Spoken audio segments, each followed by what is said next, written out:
우리 모든 삶도 주의 말씀 가운데 부탁드리며, 아버지 하나님, 우리가 말씀을 떠나지 아니하며 늘 말씀 안에 거하여 주의 뜻을 순종하며 나갈 수 있는 주의 사람들 될 수 있도록 축복하여 주시옵소서. 이 시간 성령께서 함께 하시고 기름 부어 주실 줄 믿사오며 주 예수 그리스도의 이름으로 기도드립니다. 아멘. 네, 수요 성경 공부를 위해서 나오신 우리 모든 성도님들을 주의 이름으로 축복합니다. 네, 사도행전 말씀을 계속 함께 보고 있고요. 우리가 오늘 나눌 말씀은 사도행전 19장 말씀입니다. 사도행전 19장 말씀은 사도 바울의 3차 선교 여행이 시작되어진 그 첫 부분부터 시작을 합니다. 지도를 한번 보시면 저번 주에 나눠드렸던 것은 1차, 2차 전도 여행이었고요. 오늘 나눠드린 이 지도는 3차 전도 여행 지도입니다. 지도는 똑같은데 사도 바울과 또 실라가 3차 선교 여행 때 어디를 갔는지 화살표 방향이 좀 다를 뿐이지요. 지도를 통해서 한번 보시면 똑같이 수리아 안디옥에서 시작을 합니다. 수리아 안디옥에서 시작해서 윗지방을 돌아서 가는데 갈라디아 지방을 항상 통과해서 가는 것을 보게 돼요. 1차 전도여행 때 세웠던 교회들을 항상 전도여행 때마다 한 번씩 거쳐가면서 안부를 묻고 또 교회를 또 온전히 말씀 가운데 세우는 그 과정들을 항상 거쳐갑니다. 특히 3차 선교여행 때는 이 도시들의 이름을 자세히 말하지는 않지만 그렇게 갔다고 보지요.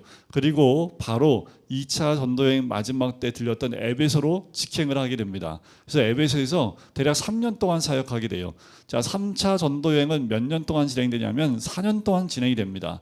그 가운데 3년을 에베소에 머물면서 에베소에서 복음을 전하는데, 특별히 회당에서 복음을 전하다가 방해를 받고 특별히 제자를 세워서 두란노라는 서원을 세워서 거기서 2년 동안 복음을 전하는데, 이 에베소라는 도시가 워낙 큰 도시입니다. 항구 도시이기도 하고요. 지금 튀르키예에 가면 에베소라는 도시가 거의 발굴이 되어져 있습니다. 그런데 가만히 보면 항구 도시가 아니에요. 역사적으로 보면 이 에베소가 있었던 그 해변가에 위로부터 퇴적물이 내려와서 육지가, 그러니까 바다가 계속 밀리고 육지가 더 좀 넓어졌을 것이다라고 보기도 하고요. 지진으로 인해서 이 바닥에 있던 그 땅이 위로 올라왔다라고 보기도 하고, 그런데 퇴적물이 위에서부터 내려와서 바다를 뒤로 물러가게 했다라는 그 말이 더 힘을 얻고 있는데, 이 에베소는 굉장히 큰 항구 도시입니다. 이 에베소에는 굉장히 큰 우상이 하나 있습니다. 아뎀이라는 우상인데, 보통 여러분들 아데미 신전하면 7대 불가사의 가운데 하나의 신전으로 우리가 볼 수 있는데, 이유는 딱 한 가지입니다. 신전이 굉장히 커요. 한 130m 정도 되는 굉장히 큰 신전이 있는데 기둥이 있습니다. 기둥이 127개가 있는데 기둥 높이가 굉장히 높아요. 그런데 그 기둥과 기둥 위에 대리석을 올려놨습니다. 그러니까 지금 같은 경우는 기중기를 통해서 그 기둥과 기둥 위에 대리석을 올릴 수 있지만, 그때 당시에 대리석 기둥 위에 그 무거운 대리석을 올린다는 것 자체가 어떻게 가능한지, 지금도 어떤 방법으로 올렸는지를 확인할 수 없기 때문에 7대 불가사의 가운데 하나로 이 아데미 신전을 봅니다. 지금 여기 그 에베소에 가면요, 아데미 신전의 기둥 하나만 남아져 있습니다. 기둥 딱 하나. 그래서 멀리서 그 기둥만 볼 수 있고요. 이 아데미 신전을 다 없애서 그 옆에 사도 요한의 기념교회를 만들었습니다. 그리고 이스탄불에 가면 또 하나의 성전을 지었는데, 그 아데미 신전이 얼마나 큰 대리석으로 얼마나 화려하게 지었으면 그 아데미 신전을 보셔서 이 신전을, 그러니까 교회를 세우고 또 성전을 세울 만큼, 2개를 세울 만큼 굉장히 많은 대리석이 들어간 신전이라고 볼 수 있죠. 그 아데미 신전이 있는 그 에베소에서 두란노 서원을 개원하고, 또 특별히 여기는 아데미 여신을 위한 행사가 있습니다. 그 행사 기간이 대략 한 달 정도 진행이 되는데요. 그 기간 동안 이 주위에 아시아에 있는, 에베소의 주변에 있는 모든 도시의 사람들이 다 이 에베소로 몰려듭니다. 그 이유는 뭐냐면 이 아데미 신전에 가면 그날 그 한 달 동안은 공식적으로 음란함이 허락됩니다. 그 사제라고 하지요. 여사제와 남사제가 있는데 그 신전에 수없이 많은 그 여사제와 이 아데미 여신이 관장하고 있는 게 뭐냐면 동물과 사람의 성적인 부분입니다. 그래서 자녀를 낳고 다산과 함께 성적인 것을 관여하는 그 우상이었기 때문에 그 신전에 들어서 한 달 동안 이 아시아에 있는 모든 사람들이 와서 우리가 보기엔 범적, 그러니까 육적으로 음란한 짓을 하는 것이 허용됐던 그 기간이기도 합니다. 그 에베소에 그렇게 많은 아시아 사람들이 다 몰려들어요. 그 아시아 사람들이 와서 두란노 서원에서 사도 바울의 복음을 듣지 않은 사람이 없을 만큼 2년 동안 복음을 전하게 되고 그 복음 때문에 에베소라는 도시가 완전히 뒤바뀌게 됩니다.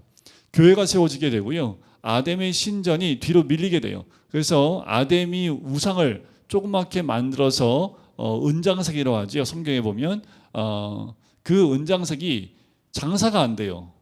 왜냐하면 이게 아데미 그 우상을 만들어서 팔아야 되는데 잘 팔렸는데 복음이 전파되고 난 다음에 팔리지가 않는 거예요. 그러니까 생계가 위협을 받으니까 폭동을 일으킵니다.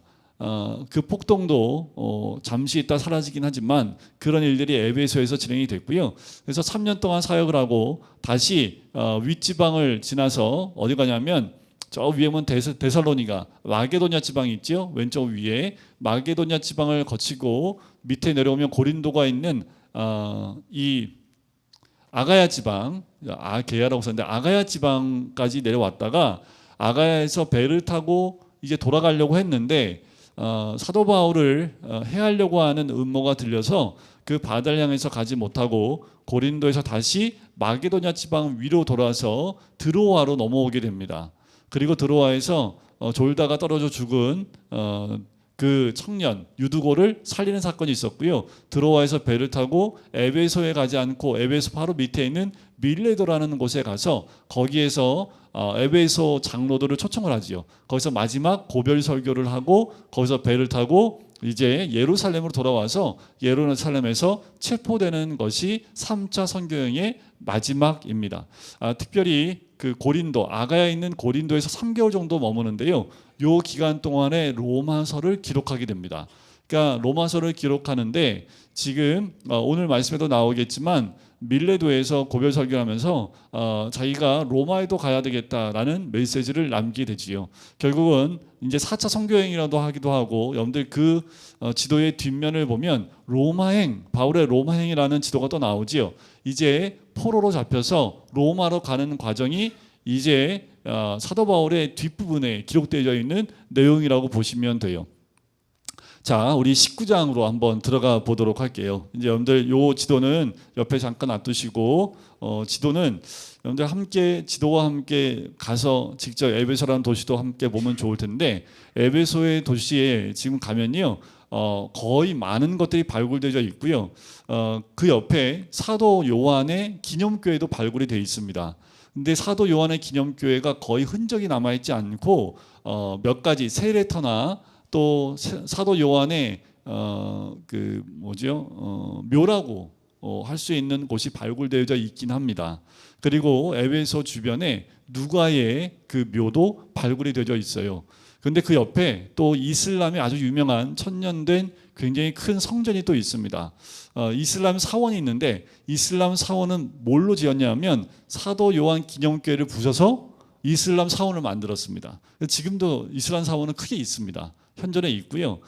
그리고 에베소라는 도시에서 해안가로 쭉 나가면 해안가 절벽에 뭐가 발굴이 됐냐면 마리아가 살았다고 하는 거기서 살다 죽었다고 하는 마리아의 집터가 발견이 됐습니다.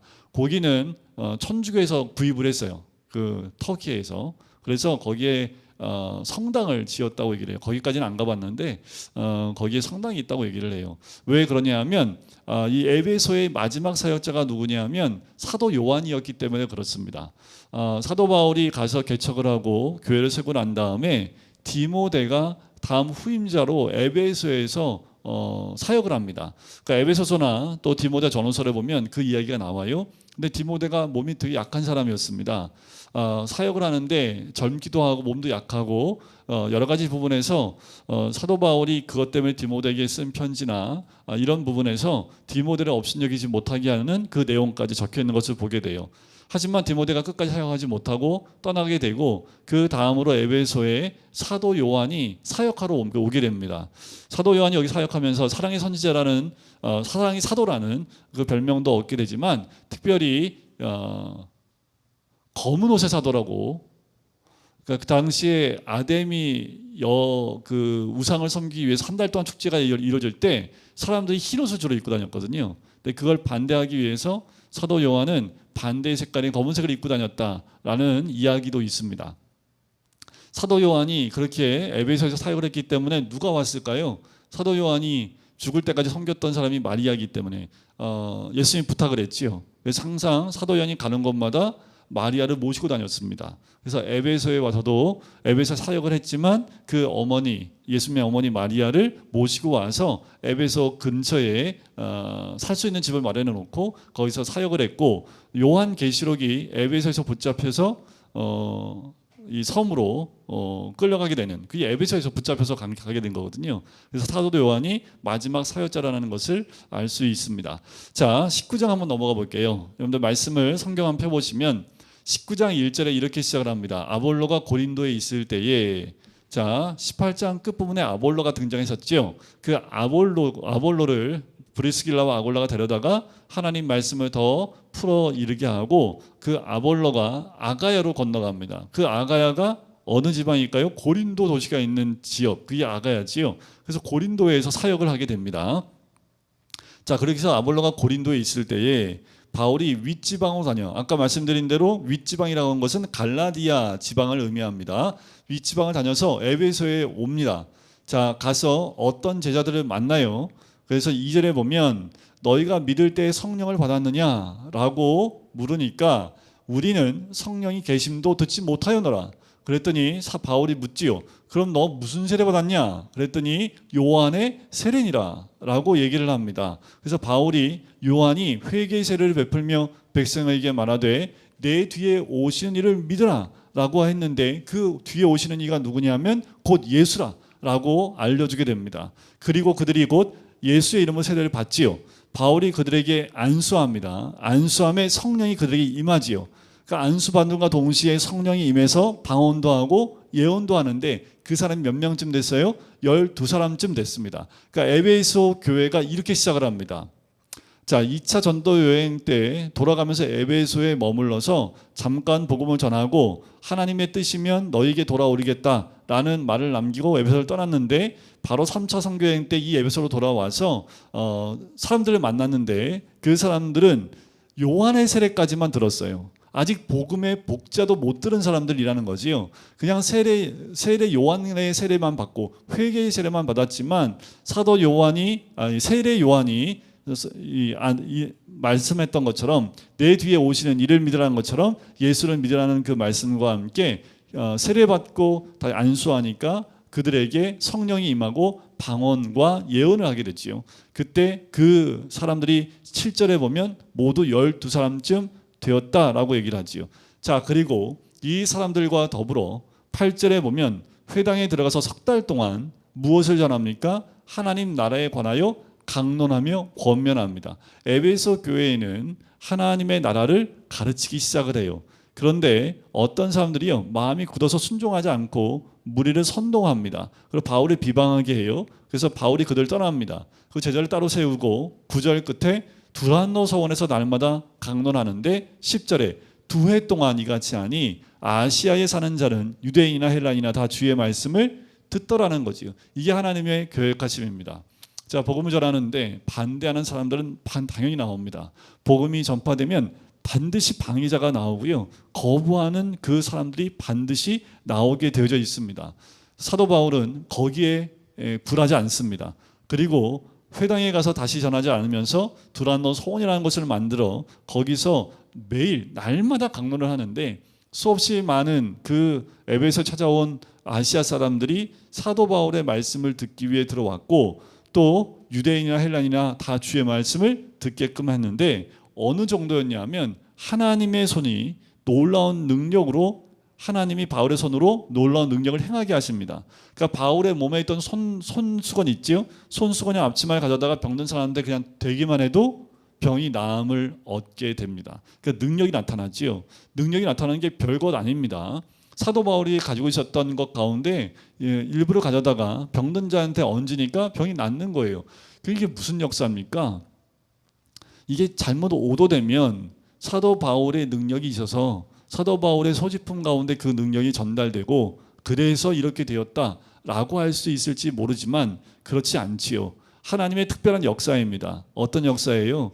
사도 바울의 말씀의 힘이 그 말씀의 권능을 더해주기 위해서 이런 능력들을 나타나게 하신 겁니다. 그러니까 어떤 사람도 사도 바울의 말씀에 대적하지 못하도록 하나님의 권능으로 역사하신 거지, 사도 바울의 능력이 이 물건들에 임해서 물건들을 옮겨 다니면서 물건을 대기만 하면 사람들이 다 낫다, 그런 의미의 능력이 아니라는 거예요. 근데 사람들은 어때요?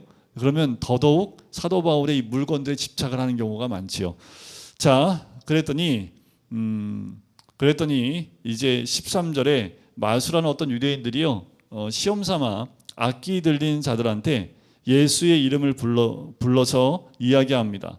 내가 바울이 전파하는 예수를 의지하여 너에게 명한다 라고 얘기를 해요. 그 사람들이 누구냐면 14절에 유대의 한 제사장 스게와의 7 아들입니다. 그러니까 이들이 마수라는 어떤 유대인들이지요. 자, 악기가 뭐라고 얘기를 합니까? 이것 때문에 더 굉장한 사도 바울의 권위가 더 세워지게 되는데, 이 귀신이 뭐라고 하냐면 예수도 알고 바울도 아는데 너 누구냐 하면서 달려들어서 그들 위에 올라가니까 그들이 상하여 벗은 몸으로 도망가게 됩니다. 이 소식이 에베소에 사는 유대인이나 헬라인에게 다 알려지게 돼요. 그래서 두려워하며 예수의 이름을 높이기 시작을 합니다. 그러니까 거부할 수 없는 거지요. 거부할 수 없는 능력들이 나타납니다. 지금도 여러분들 아프리카에 가면 이런 권능들이 나타납니다. 2000년대 후반, 2000년대 들어서면서부터 아프리카에서 뭐 굉장히 큰 역사들이 일어나는데, 왜 특별히 아프리카에서 그런 뭐 병자가, 죽은 자가 살아나고 안진병가 일어나고 못 보는 사람들이 보는 이런 특별한 역사들이 많이 일어나냐면, 그 아프리카는 부족마다 우상이 있습니다. 그 추장들이 있죠. 그 추장은 대부분 2가지를 겸직합니다. 그냥 그 전체 부족의 리더격이면서 또 하나는 이 신을 모시는 사람으로 2가지를 함께 합니다. 그러니까 그 부족을 구원하기 위해서는 뭘 제압해야 돼요? 그들이 섬기는 그 우상인데, 우리가 옛날처럼 뭐 굿하는 것처럼 그 영적인 부분을 제압하지 않으면 그 부족을 복음화시킬 수가 없습니다. 그러니까 가서 하나님의 권능을 드러낼 수밖에 없어요. 권능, 말도 통하지도 않잖아요. 그 지역에 들어가면 부족마다 말이 틀린데 그 나라 말로 복음 전할 수도 없고, 그러니까 그냥 선교사가 들어가서 병든 자한테 손 얹고 기도하면 다 나아요. 귀신 들린 사람들 그냥 기도하면 다 나아요. 그러니까 뭐 말이 필요 없죠. 거기 있는 부족들이나 그 추장들도 이 선교사가 들어가면 꼼짝 없습니다. 그래서 그들이 그냥 뭔지 모르겠는데 더 큰 신이 있다는 것을 이들이 인정하고 무릎 꿇게 됩니다. 이런 사건들은 지금 아프리카에도 굉장히 많이 일어나고요. 초기에 우리나라에 복음이 들어올 때 성사님 특징에서 이런 사역들은 특별히 이 산골짜기나 저 촌으로 내려갈수록 이런 우상들에 대한 부분들이 많았죠. 저희는 뭐 이렇게 상을 많이 세워놨잖아요. 나무로 해서 뭐 지하 여장 이렇게 해서 이렇게 막 세워놓잖아요. 그것부터 시작해서 성황당 같은 것도 만들어 놓고 나무한테 절하고 나무에다가 막 뭐 이렇게 해놓고 거기서 막 굿하고 막 하는 것들이 많았기 때문에 과거에도 우리나라가 이런 영적으로 굉장히 그 귀신에 의해서 붙잡혀 있던 곳이 많았는데, 성사님 들어오면 그것이 영락없이 다 깨져버립니다. 그러니까 그런 권위를 통해서 하나님의 복음이 들어가죠. 이거는 한 지역뿐만 아니라 한 나라뿐만 아니라 개인의 가정도 마찬가지입니다. 그 가정을 묶고 있는 어둠의 영들은 예수의 영이 들어가면 여지 없습니다. 다 깨지게 되어져 있고요. 다 부서지게 되어져 있습니다. 그런 것들을 경험하게 나면 주의 권능을 무시할 수가 없는 거지요. 자, 그 이 사건 이후로 어떤 일이 벌어지냐면 19절을 보시면 마술을 행하던 많은 사람들이요, 그 책을 가지고 와서 다 불사릅니다. 이때 이 마술책은 굉장히 귀한 책들입니다. 값을 따지면 은 5만이나 될 정도로 어마어마한 값어치가 있음에도 불구하고 이 아무것도 아니라고, 이거는 거짓이라고 이들이 고백하고 다 불태워 버리지요. 그래서 20절 굉장히 중요한 말씀이지요. 이와 같이 주의 말씀이 힘이 있어 흥왕하여 세력을 얻으니라 라고 이야기합니다. 세력을 더 얻어요. 힘을 얻게 되죠. 자, 이제 에베소에서 소동이 일어납니다. 이 정도 되니 에베소 전 지역에, 그리고 에베소를 포함한 그 주변에 있는 많은 도시에 예수 그리스도의 이름이 더 흥황하게 되고 말씀을 힘을 얻게 되기 때문에 그 외의 것들은 힘을 잃어버리게 되겠지요. 그래서 사건이 일어나는 것이 에베소에서 일어난 소동입니다. 자, 이 일이 있은 후에 바울이 마게도냐와 아가야를 거쳐서 예루살렘에 가기로 작정합니다. 왜냐하면 내가 거기 갔다가 로마도 봐야 하리라 라고 얘기를 하지요. 그래서 22절에 보면 돕는 사람 중에 디모데와 에라스도 두 사람을 마게도냐로 먼저 보내고 자기는 아시아에 얼마 동안 더 있게 됩니다. 그러니까 마게도냐와 에라스도를 먼저 보내지요. 자, 그때 24절에 소동이 일어나는데 데메드리오라는 은장색이 은으로 아데미의 신상 모형을 만들어서 직공들에게 적지 않은 벌이를 하게 했는데 이게 끊긴 거예요. 사람들이 예수님을 믿으니까 더 이상 이 우상을 사지 않죠. 우상을 성경은 안 된다라고 가르치기 때문에 이걸 사지 않아요. 그랬더니 이들이 이제 벌이가 줄어들게 되니까 소동을 일으키게 됩니다. 어떻게 소동을 일으킵니까? 27절에 보니까 큰 여신 아데미의 신전도 무시당하게 되었다라고 하면서 이제 이런 폭동을 일으키지요. 그래서 시내가 막 요동하는데 29절에 보면 바울과 같이 다니던 마게도냐 사람 가이오와 아리스가를 붙들어서 일제히 연극장으로 달려갑니다. 사람들이 다 소리 지르면서 얘기를 하지요. 아데미 여신이 막 소리 지르니까 어떤 이유는 모르겠어요. 그런데 아데미 여신의 이름을 부르니까 그 도시의 사람들이 다 몰려가기 시작을 합니다. 자, 몰려가서 다 소리 지르면서 몰려갑니다. 에베소의 시에 35절을 보세요. 자, 에베소 사람들아 하면서 이 소동이 일어난 것 때문에 서기장이 무리를 진정시키고 에베소 사람들아, 에베소시가 큰 아데미와 제우스에게서 내려온 우상의 신전지기가 된 줄을 누가 알지 못하겠느냐 하면서 소동을 잠재우려고 합니다. 그런데 이 사람들에게 마지막 이 잠재우는 결정적인 해산 이유가 40절에 나오지요. 우리가 소요 사건으로 책망받을 위험이 있고 우리는 이 불법 집회에 관하여 보고할 자료가 없다 하고 그 모임을 흩어버립니다. 그러니까 모인 사람들도 처음에 모인 사람들 의도가 무엇인지는 알았지만 더 많은 군중이 모이면서 왜 모이고 왜 그렇게 아데미의 이름을 부르는지 모르고 그냥 몰려다녔던 거예요. 이게 군중입니다. 복음 가운데 있었던 사람도 있었지만 아직 복음 가운데 나오지 못한 사람들은 이런 선동에 함께 넘어가는 거죠. 이게 세상입니다. 복음 가운데 귀가 열리는 것이 아니라 이 소동 가운데 귀가 열려서 이 소동과 함께하는 그 에베소에 있는 많은 무리들이 있다라는 거지요. 자, 그렇게 흩어버리게 됩니다. 이 소동은 하나의 소동으로 끝나요. 여기에 극장으로 몰려가지요, 이들이. 자, 그 다음에 20장에 넘어가면 이제 20장에서 1절에 소요가 그치지요. 바울이 제자들을 불러서 작별하고요, 마게도냐로 갑니다. 자, 2절에 보면 제자들에게 권하고 헬라에 이릅니다. 자, 마게도냐를 갔다가 여러분들 지도에 보면 마게도냐가 북쪽에 있습니다. 그리고 아가야로 내려가지요. 그게 헬라입니다. 헬라를 아가야라고도 얘기하고 아가야를 헬라라고도 얘기를 해요. 자, 거기서 석 달 동안 머물렀다는 것은 고린도에서 석 달 동안 머물렀다고 하는 얘기고요. 거기서 로마를 향한 편지를, 로마서를 기록하게 되어집니다. 보통 학자들이 그렇게 얘기를 하고요. 배를 타고 수리아로 가고자 하는데 그때 유대인들이 사도 바울을 해하려고 공모를 하지요. 그래서 다시 아가야에서 배를 타고 가지 못하고 다시 마게도냐 위로 올라가게 됩니다. 그때 4절에 보니까 아시아까지 함께 가는 자는 베레아 사람 부로의 아들 소스보다 함께하는 사람들 이름이 등장을 하지요.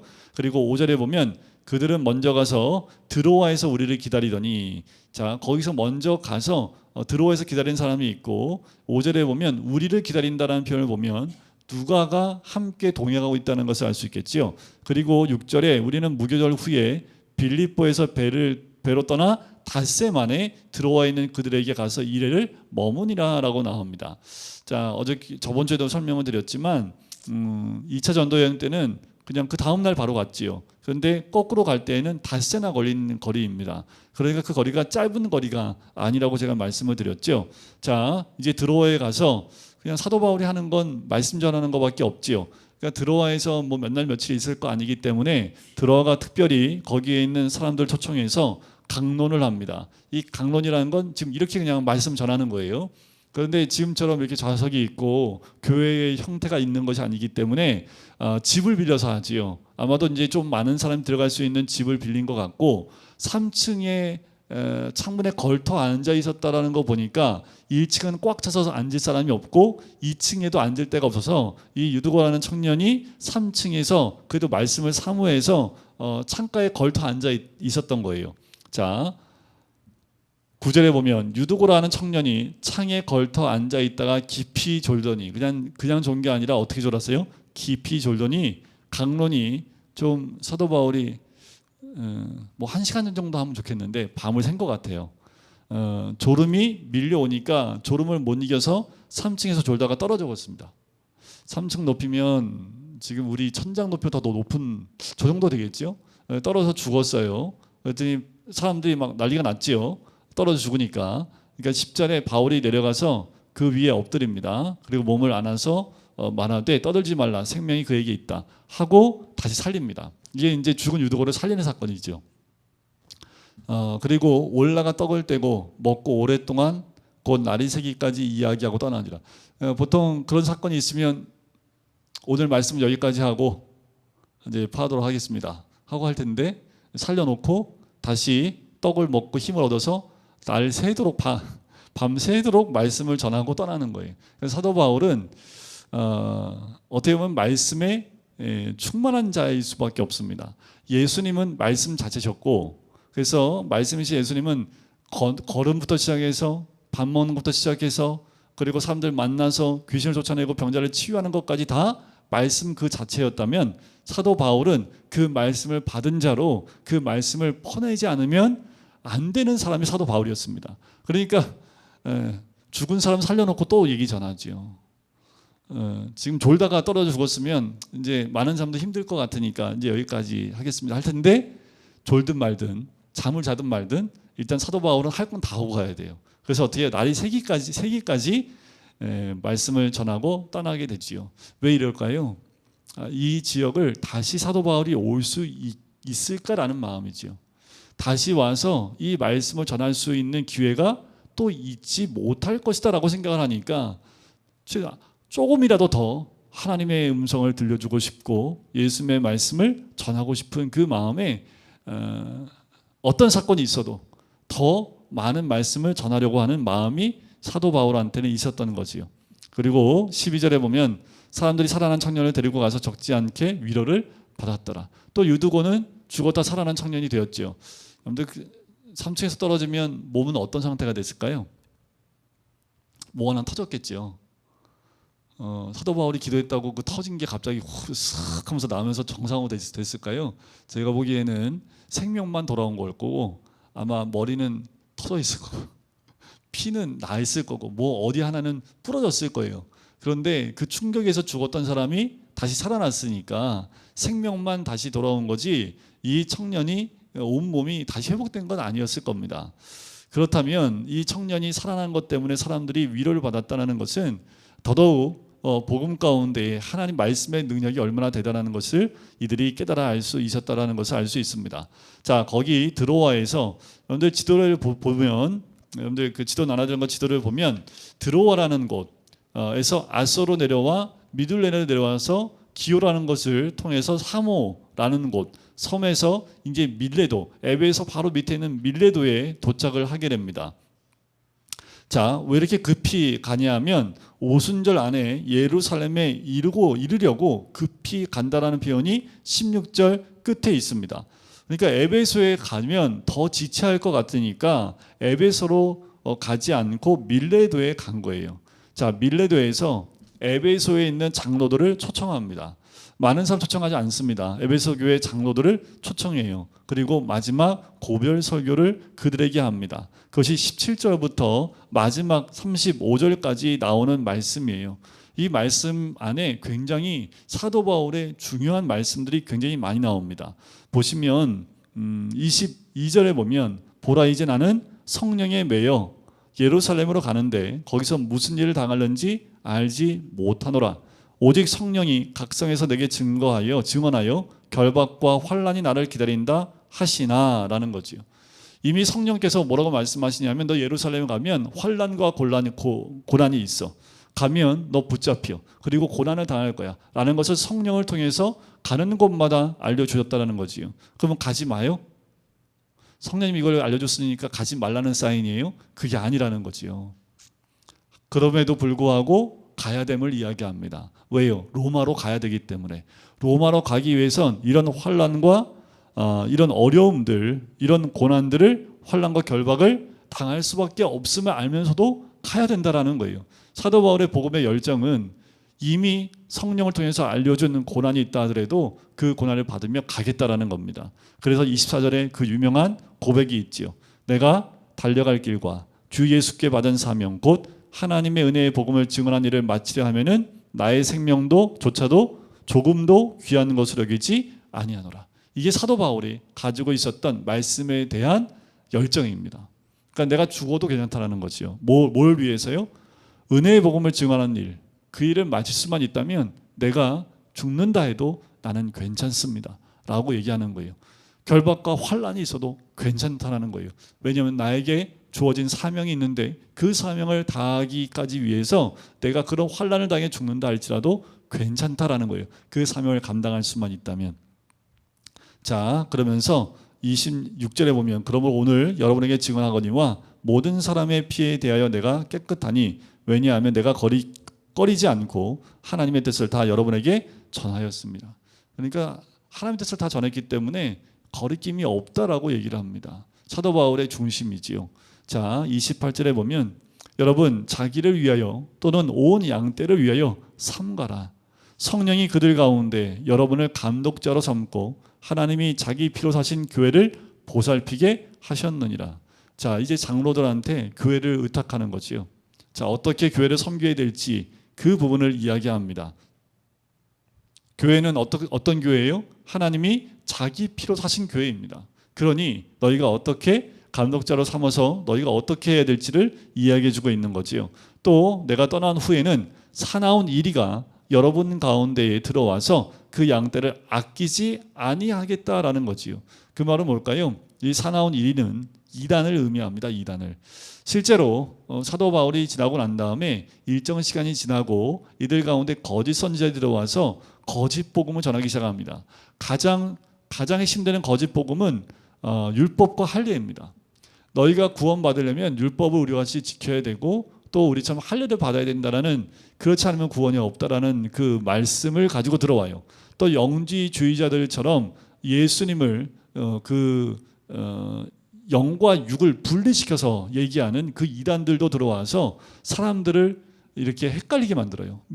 복음 가운데 혼동을 주게 됩니다. 자, 그런 일들이 이미 있을 것을 알고 사도 바울이 얘기해주고 있는 거예요. 또한 여러분 중에서 제자들을 끌어 자기를 따르게 하려고 어그러진 말을 하는 사람들이 일어날 줄을 내가 아노라. 이단뿐만 아니라, 그죠? 31절. 그러므로 여러분이 일깨어 내가 3년이나 밤낮 쉬지 않고 눈물로 각 사람을 훈계하던 것을 기억하라. 다른 거 할 거 없어요. 다른 능력 다 필요 없고 3년 동안 너희들에게 훈계했던 거 기억하는데 지금 내가 여러분을 주와 및 그 은혜의 말씀에 부탁한다라는 거예요. 다른 것에 부탁하는 것이 아니라 우리 주님과 그리고 뭐에 부탁해요? 말씀에 부탁하는 거예요. 그 말씀이 여러분을 능히 든든히 세우사 거룩하게 하심을 입은 모든 자의 가운데 기업이 있게 하시리라는 거지요. 말씀밖에 지킬 수 있는 것이 없다라는 겁니다. 말씀밖에 없다라는 거예요. 그래서 말씀 중요하다 말씀을 드리는 겁니다. 이 말씀이 있어야 흔들림이 없고요. 주를 향한 열정도 흔들리지 않고 식지 않습니다. 말씀이 헷갈리면 하와와 같이 헷갈리는 그 말씀 가운데 죄를 범하는 쪽으로 넘어갈 수 있다라는 거예요. 이단이 들어오고 또 여기에 나와 있는 것처럼 사람들이 들어와서 어그러진 말을 할 때 그 어그러진 말을 분별할 수 있는 것은 말씀밖에 없습니다. 그러니까 말씀에 부탁할 수밖에 없는 거예요. 우리가 말씀 가운데 중심을 갖고 있으면 때가 가까이 올 때 수많은 어그러진 말 가운데 우리가 넘어지지 않게 된다라는 거지요. 자, 내가 아무의 은이나 금이나 의복을 탐하지 아니하였고 34절에 보면 여러분이 아는 바와 같이 이 손으로 나와 내 동행인들이 쓰는 것을 충당하여 텐트 메이커라는 거지요. 스스로 그 선교할 때 스스로 돈을 벌어서 그 선교의 일을 감당했다라는 겁니다. 35절 범사에 여러분에게 모본을 보여준 바와 같이 본을 보였다라는 거예요. 그래서 수고하여 약한 사람들을 돕고 또 주 예수께서 친히 말씀하신 바 주는 것이 받는 것보다 복이 있다 하심을 기억하여야 할지니라. 주는 것이 받는 것보다 복이 있다. 이거는 이제 사복음서에 나오진 않아요.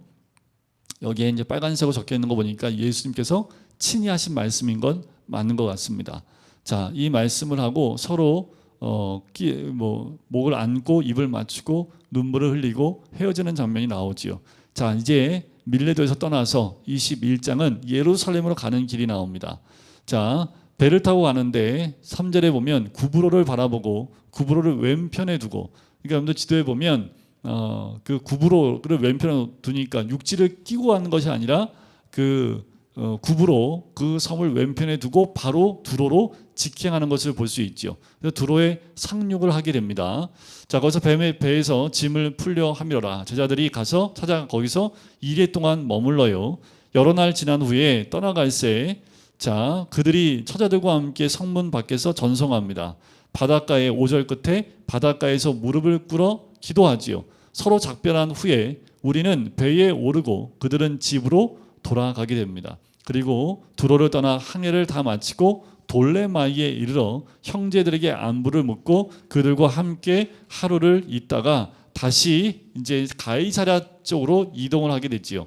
자, 가이사랴에 갔는데 그 중에 누구를 만나냐 하면 여러분들 그 6장의 7집사 가운데 한 명인 전도자 빌립이 나옵니다. 그 빌립의 집에 들어가서 머물러요. 근데 그 빌립이 딸이 넷이 있습니다. 그런데 다 시집가지 않고 처녀로 예언하는 자, 하나님께 붙잡힌 자로 예언하는 자로 있는데, 자, 근데 그때 10절에 보면 아가보라는 한 선자가 유대로부터 내려와서 바울을 보고 바울의 띠를 가져다가 수족을 매요.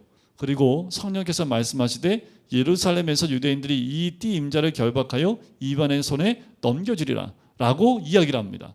그러니까 전에도 알고 있었는데 지금 이 가이사랴에서 아가보라는 선지자가 한 번 더 성령의 말씀을 그대로 전하지요. 사람들이 어떻게 해요? 바울에게 예루살렘 올라가지 말라고 권합니다. 왜요? 올라가면 이렇게 붙잡히게 되니까 권하지요. 13절에 바울이 대답하되 여러분이 어찌하여 울어 내 마음을 상하게 하느냐. 나는 주 예수의 이름을 위하여 결박당할 뿐 아니라 예루살렘에서 죽을 것도 각오하였노라 하니. 그러니까 권하지 않고요. 우리가 주의 뜻대로 이루어지이다 하고 그냥 그치게 됩니다. 사도 바울의 중심, 사도 바울의 열정이 어떻게 되어 있는지를 이 고백을 통해서 알 수 있는 거지요. 그리고 예루살렘으로 올라갑니다. 이게 3차 선교행의 끝입니다. 3차 선교행이 이렇게 예루살렘에 들어가서 끝나게 돼요. 자, 그리고 이제 21장에는 붙잡히는 것으로 또 연결이 됩니다. 예루살렘에 올라가서 자, 예루살렘에 올라가서 이제 야고보를 방문합니다. 그런데 무슨 일이 있냐면 사도 바울이 보고를 해요. 선교 보고를 하죠. 예루살렘에 올라가서 이렇게 이방 땅에 가서 복음을 전하고 많은 자들이 죽게 돌아왔습니다 라는 선교 보고를 하게 됩니다. 자, 그런데 문제는 뭐냐면 어떤 사람들이 어떤 말을 하냐면 사도 바울이 가는 곳마다 율법을 무시하고 성전을 무시하는 말을 했다라는 그 말을 하고 다닌다라는 거예요. 그래서 잘못하면 네가 예루살렘에서 큰 어려움을 당할 수 있으니까 이렇게 하자 하면서 네가 율법을 지키는 사람이라는 것을 그 사람들한테 보여주자. 그래서 서원한 네 사람이 있는데 이들과 함께 가서 결례를 행하면 사람들이 너를 보고 율법을 무시하고 율법을 지키지 않아도 된다라고 가르치지 않은 사람, 그러니까 그 오해구나라는 것을 알 수 있지 않겠냐 해서 그들과 함께 성전으로 올라갑니다.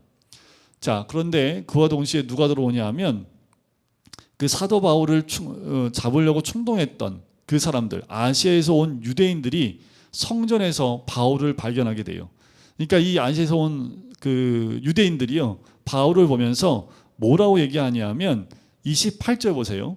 이스라엘 사람들아 도우라. 이 사람은 각지에서 우리 백성과 율법과 이곳을 비방하여 모든 사람을 가르치는 그 자인데 헬라인을 데리고 성전에 들어가서 이 거룩한 곳을 더럽혔다라고 합니다. 이게 이제 체포된 이유예요. 유대인들한테. 봤더니 에베소 사람 드로비모가 있어요. 그런데 바울과 함께 시내에 있음을 보고 바울이 그를 성전에 데려간 줄로 생각한 거예요.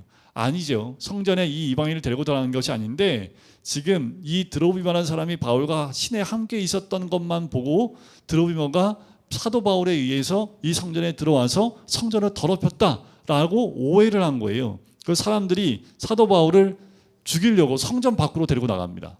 성전을 더럽혔기 때문에. 이방인은 유대인들이 들어가는 그 성전 안으로 들어가면 안 됩니다. 그러니까 이방인이 들어가는 성전들이 있고요, 여인의 뜰이 있고 이스라엘 뜰이 있습니다. 이 이스라엘 뜰은 유대인만 들어가는 곳이에요. 그런데 아마도 이 드로비모가 그 성전 안에 들어간 것 같아요. 그러니까 소동이 났습니다. 바울을 잡아서 성전 밖으로 끌고 가요. 그리고 문들이 곧 닫힙니다. 성전 밖으로 끌고 나갔다는 것은 성전 밖에서 죽이려고 하는 거예요. 돌로 던져서 죽이려고 하는 거지요. 자, 이 소문, 이런 소동이라는 것을 천부장이 듣게 됩니다. 자, 그래서 천부장에게 들림에 급히 군인들과 백부장을 거느리고 달려가지요. 달려갔더니 32절 보세요. 천부장과 군인들을 보고 바울 치기를 그치는지라. 그러니까 지금 바울이 어떤 상태에 있었던 거예요?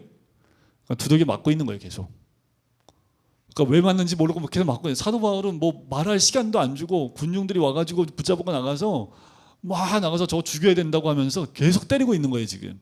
그러니까 사도 바울이 계속 맞고 있는데 천부장이 그 얘기를 듣고 와서 군인들과 함께 오니까 바울을 때리는 것을 그치게 됩니다. 일단 천부장이 가까이 가서요, 사도 바울을 잡아서 쇠사슬로 결박합니다. 이유는 몰라요. 근데 일단 사람들이 붙잡히는 거 보니까 이 사람이 죄수인 것 같다고 해서 결박하지요. 그래서 누구이며 그가 무슨 일을 하였느냐 묻습니다. 근데 무리 가운데 이런 말 저런 말 막 하는데 무슨 말인지 모르겠어요. 그래서 일단 체포해서 영내로 데려가라 명합니다. 일단 보호를 받지요. 더 있다가는 맞아 죽을 뻔했는데 일단 천부장에 의해서 보호를 받게 됩니다. 자, 35절에 보면 바울이 층대에 이를 때 무리의 폭행으로 말미암아 군사들에게 들려가니. 그러니까 지금 군인들이 데려가는데도 계속 폭행을 끊이지 않으니까 군인들이 보호하기 위해서 사도 바울을 들고 들려갑니다. 그리고 백성의 무리가 그를 없애고자 외치며 따라갑니다. 자, 이미 이 모든 것들은 사도 바울이 성령에 의해서 다 알고 들어온 거죠. 이런 결박당함과 그리고 결국은 이렇게 고난을 당할 것, 환난 당할 것을 이미 알았기 때문에 사도 바울은 이것을 그냥 받고 있는 모습을 보게 돼요. 자, 37절에 보면 바울을 데리고 영내로 들어가지요. 할 그때에 바울이 천부장한테 얘기합니다. 자, 내가 당신에게 말할 수 있느냐? 네가 헬라 말을 아느냐라고 얘기를 해요. 이게 천부장 얘기하는 거지요. 그러면 내가 이전에 소요를 일으키던 그 애굽인이 아니냐라고 했더니 바울이 나는 유대인이라 소읍이 아닌 길리기아 다소시의 시민이니 청컨대 백성에게 말하기를 허락하라. 천부장이 허락하지요. 바울이 층대 위에 서서 백성들에게 손짓하며 매우 조용히 한 후에 히브리 말로 합니다. 히브리 말로 하니까 이 히브리 사람들이 듣기 시작을 합니다. 지금 이 천부장한테는 무슨 말로 했어요? 헬라 말로 했는데 지금 유대인들한테는 히브리 말로 해요. 그러니까 가만히 듣지요. 그래서 22장에 나오는 내용은 이제 예루살렘에 있는 그 폭동을 일으켰던 사람들을 상대로 복음을 선포하기 시작을 합니다. 근데 제대로 복음 전하지 못해요. 또 사도 바울을 죽이라고 막 폭동이 또 일어나게 해서 더 이상 말을 못하게 되지만 여기서 22장이 굉장히 거의 한 장 자체가 22장 21절까지가 사도 바울이 그 군중을 향해서 선포하고 말씀을 전하는 내용이 여기에 등장을 합니다. 이제 다음 주에 22장부터 로마까지 가는 걸 쭉 한번 빠르게 볼 텐데 오늘 3차 선교 여행까지만 봤습니다. 그가 사도 바울은 가는 곳마다 교회를 세우는 사람이지요. 그리고 복음을 전하는데 시간에 구애를 받지 않습니다. 그만큼 열정이 있었고요. 누가 졸다가 죽는다 하더라도 살려놓고 또 말씀을 전하는 사람. 여러분들 말씀 들을 때 졸지 마세요. 떨어져 죽습니다. 그래도 사도 바울은 어떻게 해요? 졸지 않고 졸다 할지라도 끝까지 복음을 전하고 말씀을 전하는 사람이었다는 그 말씀에 열정이 있었던 사람. 그리고 성령에 의해서 환난이 있음을 이미 들었음에도 불구하고 자기의 사명이 그것이라면 환난을 맞는 자리, 환난의 자리에 그냥 들어가 버리는 그 사람이 사도 바울이었던 사람이라는 것. 그리고 이 사람 때문에 이방 땅 가운데 복음이 전파되고 유럽과 아시아권에 복음이 전파되는 그 이방인을 위해서 세움받은 사도라는 것이 우리는 이 말씀을 통해서 깨달아 알 수 있는 거지요. 이 사도 바울처럼 우리도 사도 바울과 똑같이 할 수는 없지만 우리 삶 가운데 가정에서 또 교회 공동체 안에서 그리고 내가 일하는 일터에서 그렇게 사도 바울과 같은 말씀의 열정을 가지고 말씀을 나눌 수 있도록 말씀을 채워야겠지요. 그리고 말씀이 내 것이 돼야 그 말씀을 나누고 전할 수 있겠지요. 그렇게 주의 능력을 드러낼 수 있는 우리 성도님 되시기를 주님의 이름으로 간절히 축원드립니다. 사랑의 주님, 우리에게 성령이 함께 하심을 통해서 말씀의 권능과 주의 살아계심을 전하기에 부족함이 없는 하나님의 사람 되어지기를 간절히 소원합니다. 때가 가까이 올수록 주의 말씀의 능력이 이 땅 가운데 드러나길 소원하오니 하나님 말씀을 받은 우리가 사도 바울과 같이 그 말씀에 인도함 받아 때로는 환난 가운데 있다 할지라도 담대히 주의 복음과 말씀 가운데 세워지는 주의 사람 될 수 있도록 주여 도와주시고 인도해 주시길 간절히 소원합니다. 연약하지만 주의 말씀은 힘이 있기에 하나님의 그 크신 은혜와 능력 가운데 나가길 소원합니다. 주님께서 함께해 주옵시고 우리가 연약하여 아버지 뒤로 후퇴하는 믿음이 아니라 더 전진하며 믿음의 행보를 해나갈 수 있는 하나님의 사람 될 수 있도록 축복하시고 인도하여 주시옵소서. 감사드리며 예수 그리스도의 이름으로 기도드립니다. 아멘.